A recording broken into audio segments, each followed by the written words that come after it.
Rekan-rekan semua, jadi saya mewakili korban. Ini korban ya, korban dari suatu proses pembelian tiket untuk umroh, di mana harusnya ada terjadi pemberangkatan pada bulan Juli ya.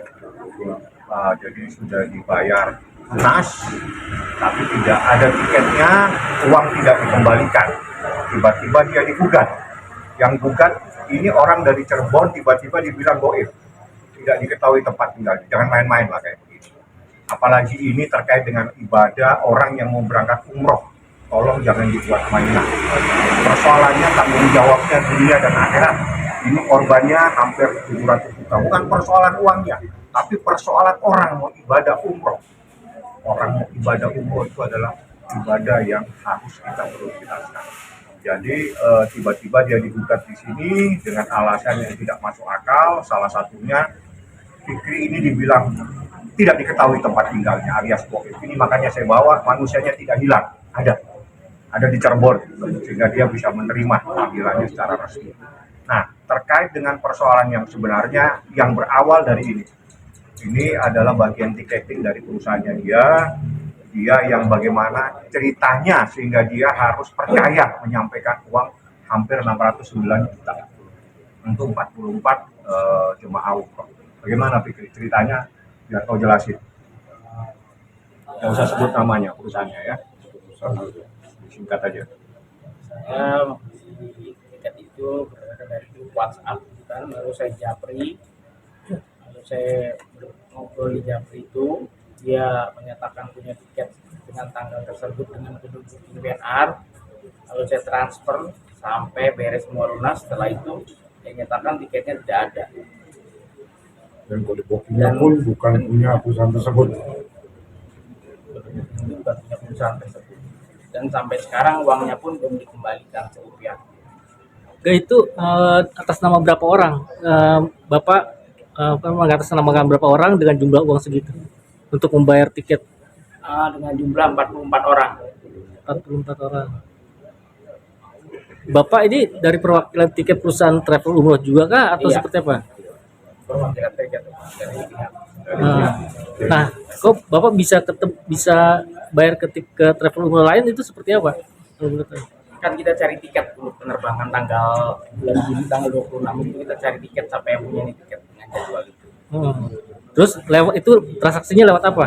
Lewat bank.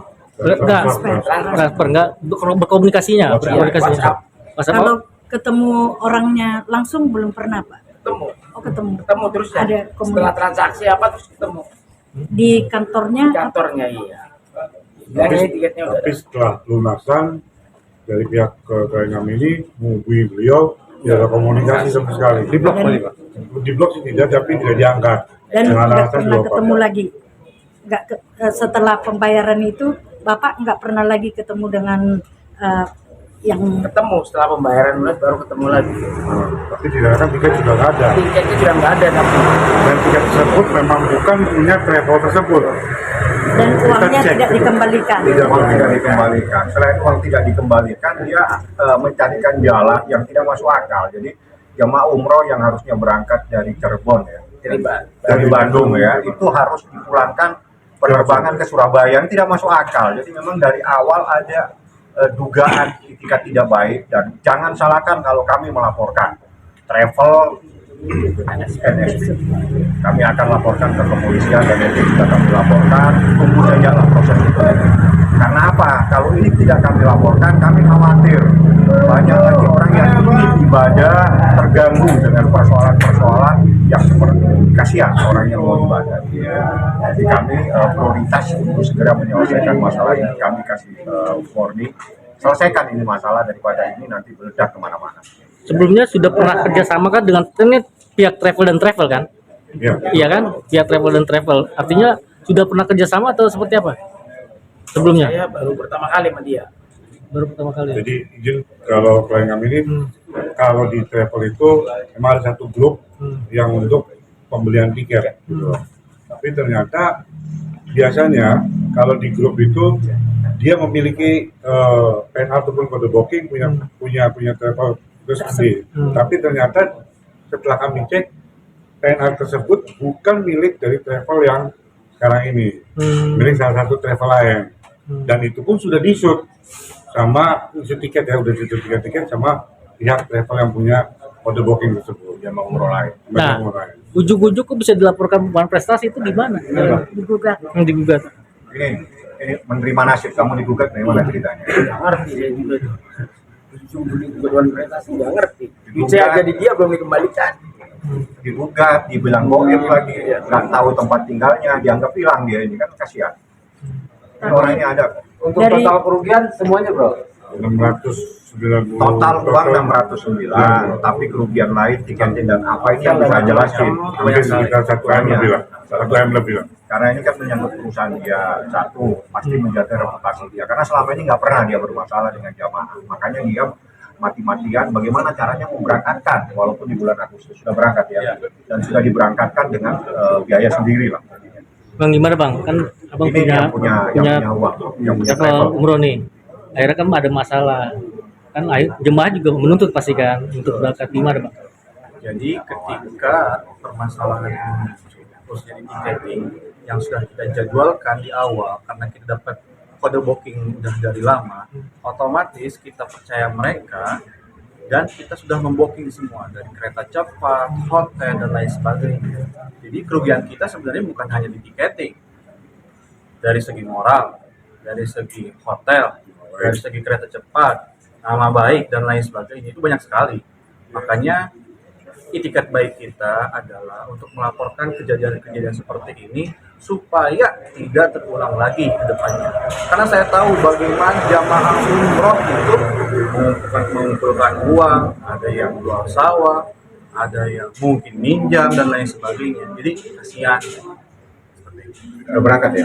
Udah berangkat, alhamdulillah udah berangkat. Di Agustus, jadi harusnya bulan Juli karena dibiayain sendiri sepakat di bulan Agustus dan sudah berangkat semua. Dari pihak Bapak sebagai korban yang dirugikan, sudah ada upaya mengerupikan dari perusahaan travel tersebut ya? Iya. Di Mana? Polres Jakarta Timur. oh iya. Sudah ada, kita lapor hari Jumat ya? Iya. Hari Jumat kemarin kita lapor. Karena kalau ini tidak kita laporkan, kita khawatir. Karena ini terkait dengan umat. Umat yang mau beribadah itu harus kita lindungi. Ya kasihan orang-orang mau ibadah, nggak boleh dibuat main-main seperti ini. Jadi ini kalau nggak kita laporkan polisi nanti khawatir kita. Bang, lapornya pasalnya berapa bang? Dan 372, 378, jadi tipu gelap. Penipuan dari penggelapan. Jadi kerugian yang sesuai adalah 609, tapi ada kerugian lain yang nanti kita akan jelaskan. Bang, ujuk-ujuk digugat dalam prestasi, abang emang belum selesai pembayaran atau gimana bang? Sudah selesai semua dulu. Lunas, ada bukti lunas. terus kenapa bisa dimasukkan prestasi bang? Kenapa Bisa bisa digugat. digugat uang prestasi? Nggak tahu nasibnya dia. Nggak ngerti saya juga. Ada komunikasi apa terakhirnya? Terakhir itu kami mau mengadakan persuasif terhadap dari sana. Cuman ternyata bukan persuasif, tapi malah ada pemanfaatan untuk menggugat. Apa digugat saudara klien kami pikir itu. Seperti itu. Sebelum kita melakukan laporan yang pertama ya. Ternyata mereka akan seperti itu. Ajas manfaatnya itu seperti apa bang kalau boleh tahu? Ya karena pembicaraan waktu itu tidak ada kami bicara berdua ya pikir. Iya, kita bilang kita persuasif aja, keluarga aja selesaikan. Oh, iya. Baik-baik selesaikan, kembalikan uang kami, kerugian kami berapa. Seperti itu. Dan upaya mediasi itu nggak berjalan. Nggak berjalan. Kami berharap dari pihak si travel datang, ternyata kuasa hukum kami pun belum datang bicara sama beliau. Tapi kan sudah ada satu indikasinya benar. Kalau emang mau persuasi kan ditemukan semua.